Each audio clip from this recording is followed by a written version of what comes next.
You can see.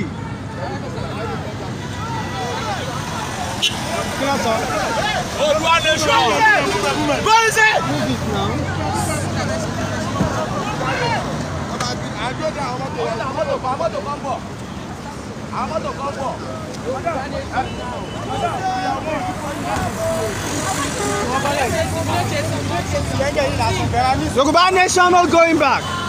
Security are being marched everywhere here. Emma share broadcast feed.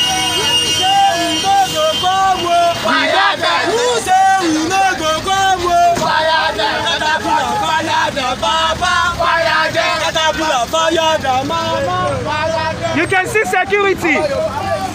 And see remote everywhere. What do you want? We are going there now.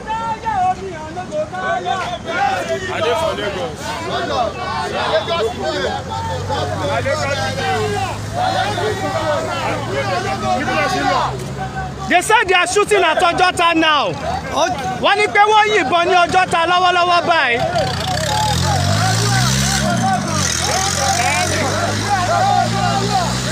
This is it.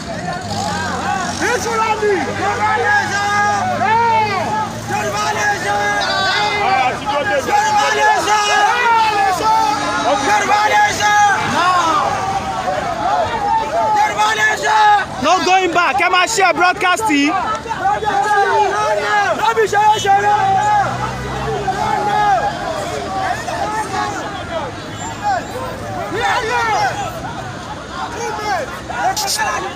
Movement.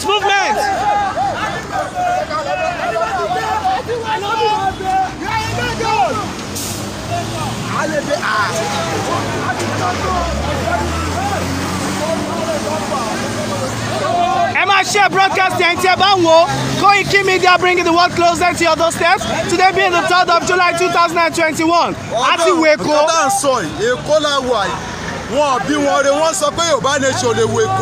Ẹni tó bá sọ pé Yorùbá nation ní wọ́ọ̀kì wọn ní fúre ẹ̀yin wọn la máa ṣe èyí kété là ń ṣọ̀fọ̀ òun là ń sọ ìmọ̀ ọ̀ṣọ́ ojú mi torí ẹ̀ Yorùbá nation máa wọ́ọ̀kì. Ẹ máa share broadcasting.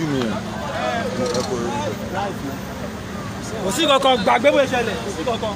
Koiki Media bringing the world closer to your doorsteps. Àti wọnú Èkó báyìí o.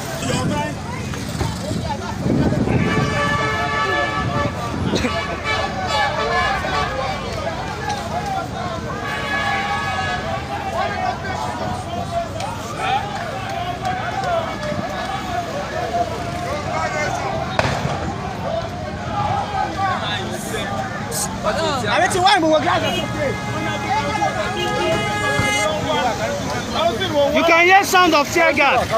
Emma share broadcasting.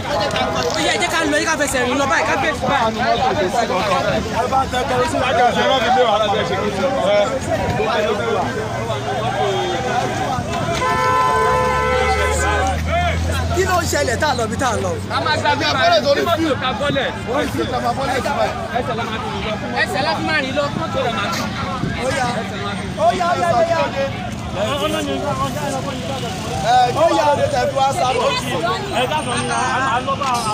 Kí ló ṣẹlẹ̀? Ẹ̀gbọ́n ló ṣẹlẹ̀ báyìí.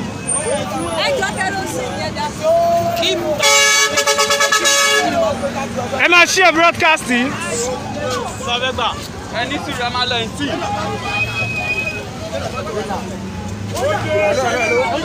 Oya jalo.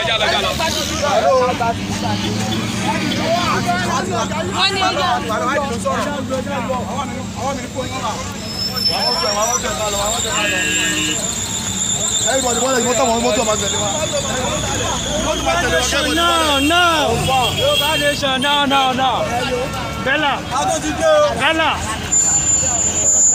Àwọn ò ní kúkúkú kan bí bò ṣe yíyé ẹ̀yin lẹ máa kú.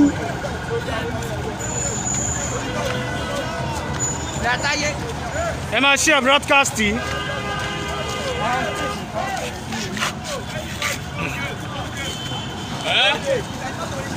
Sound up.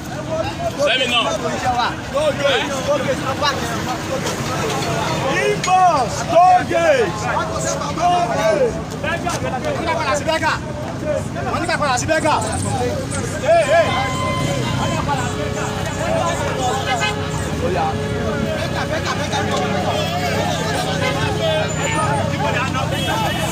Bọ́ọ̀sì wàdà.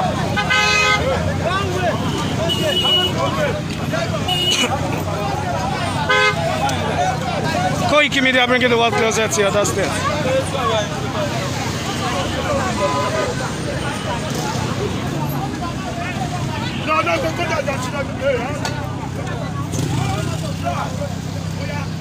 U-turn àwọn ẹ̀jẹ̀ wọn lọ máa tọ́nù ló gùdù kí ló dé.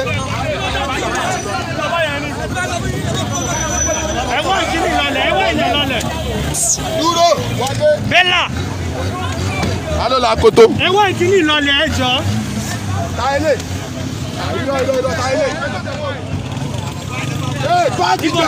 làwọn wà. Táyélé. Ẹ lọ ìkíni lọ. Ẹ̀wọ̀n ìkíni lọlẹ̀, ibẹ̀ náà lọ sí wáyé ni. Dábì. Kí ni Matthew lélẹ̀ ẹjọ́? No, àwọn òun lọ. Ẹ̀wọ̀n kíláàsì lọlẹ̀, ẹ bá wa ṣe lọlẹ̀. Ẹ bá wa ṣe kíni lọlẹ̀. Ẹ dúró. Ẹ dúró.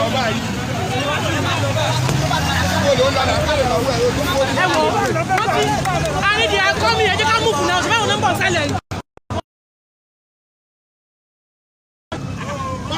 Ẹjọ́ jẹ́ bọ́lẹ̀ jàre. Àwọn náà ti ń bọ̀ bí. Everybody, calm down. Yé!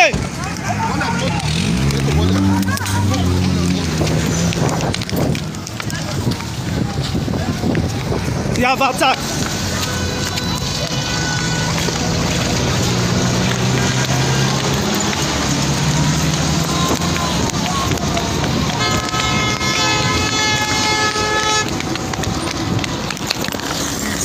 Please.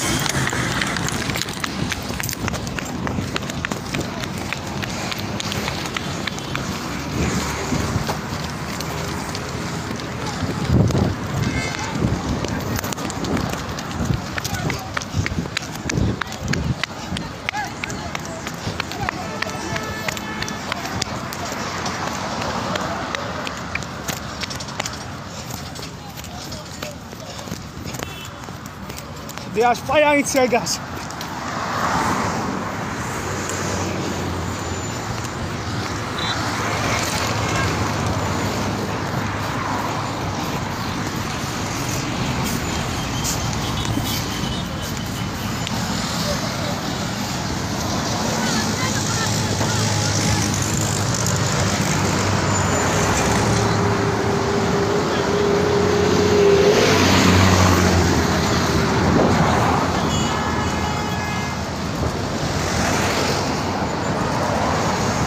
You can see, MSL broadcasting, they have attacked us.